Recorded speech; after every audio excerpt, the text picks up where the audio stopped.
packets again.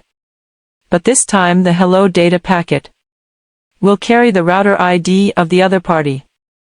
This is called an active neighbor.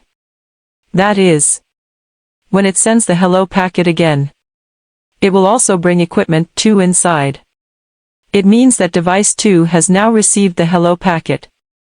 This hello packet will be sent to device 2 again. Device 2 now received later. It finds that the packet sent by device 1 has its own router ID. Then it knows that device 1 found it. Then it proves that the two of them have established a neighbor relationship. Now we have reached the two-way situation. Then vice versa. Device 2 receives the hello packet sent by device 1. Also recognize device 1. It's in the hello packet sent back. Will also carry the name of device 1 again. So the same. Device 1 receives the hello packet from device 2. It has its own router ID inside. It will also set the opponent to two-way. At this point, the two of them enter the two-way state. Then the difference between init and two-way is, init is, the device has received the other party's hello packet. But the other party's hello packet does not describe it. But since it received, it thinks it is init. Then at some point, the device received a hello packet. It is described in the packet. That is, the other party knows it. And the other party also thinks it is their neighbor. After receiving, the device will see the other party as two-way. Everyone will find out. In fact, the above 3 states. The hello message is exchanged at this position. That is, we can use the hello message.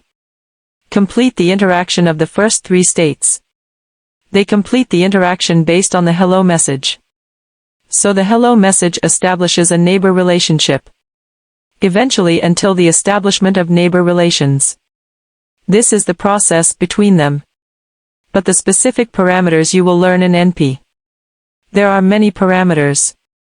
So in the NA stage, let's understand its process first. Don't have too much psychological pressure. That is, two-way state.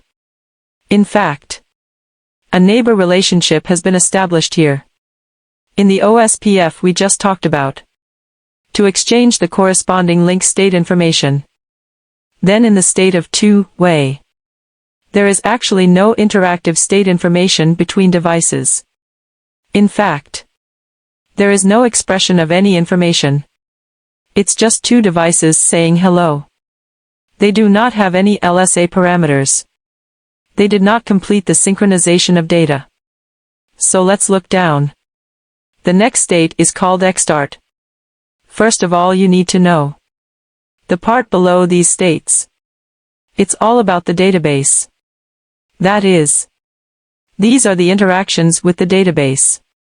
About XStart status. You will learn in NP. There will be a master-slave relationship election. So what does the master-slave relationship mean? I will give you an example. We're going to sync this thing now. Called LSDB. Then before each device exchanges information. Then the device itself will have a lot of information. There are many LSA. Then here. In fact, they have their own generated LSA. Locally has its own LSDB. That is, the device originally has its own LSDB. Eventually all devices are synchronized into the same. Then when the device is syncing, the device will not send all the information to the other party at one time. You have to think about a problem. Let's say this is R1. This is R2. There is a segment here. If it may have done some other operation on the device. As a result, information devices on some network segments have. Like you order in a restaurant. This is you. This is the man from the restaurant. Suppose you have eaten 12,345 of these dishes. There are 124,789 of these dishes in the restaurant. You want to eat something you haven't eaten. The network segment is the same. Has some content for all devices. It doesn't want. Then when you order, you need to look at the menu first. There are 124,789 of these dishes in the menu. What do you want to eat?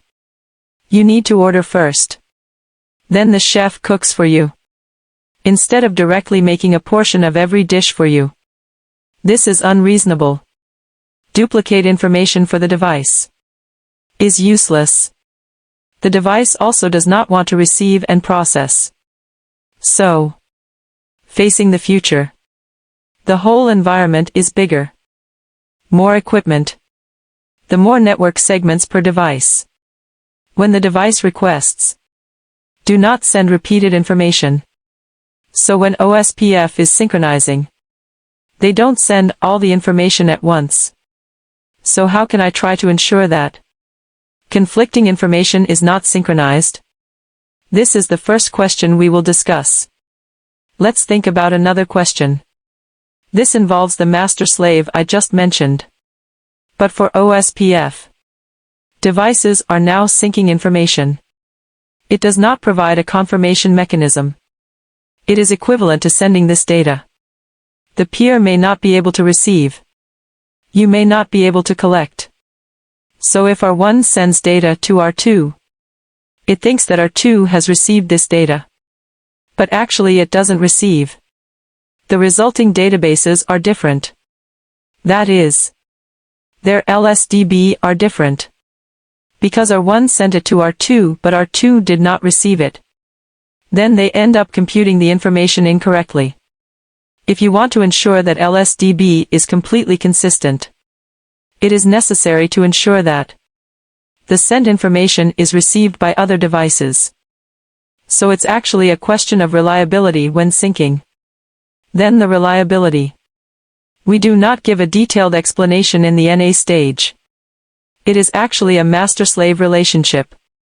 That is, when the device is syncing, we will elect a master-slave to determine who initiates the sync first. In the process of syncing, we're going to do an implicit acknowledgement. It will have a serial number inside. We increment the serial number to represent that the device has received the last message. The specifics will be learned in NP. Let's first take a brief look at the process. Now the equivalent of 12345 and 124789 is not a menu. This is a summary of some of the link states the device has. That is, R1 now tells R2 it has such a message on it.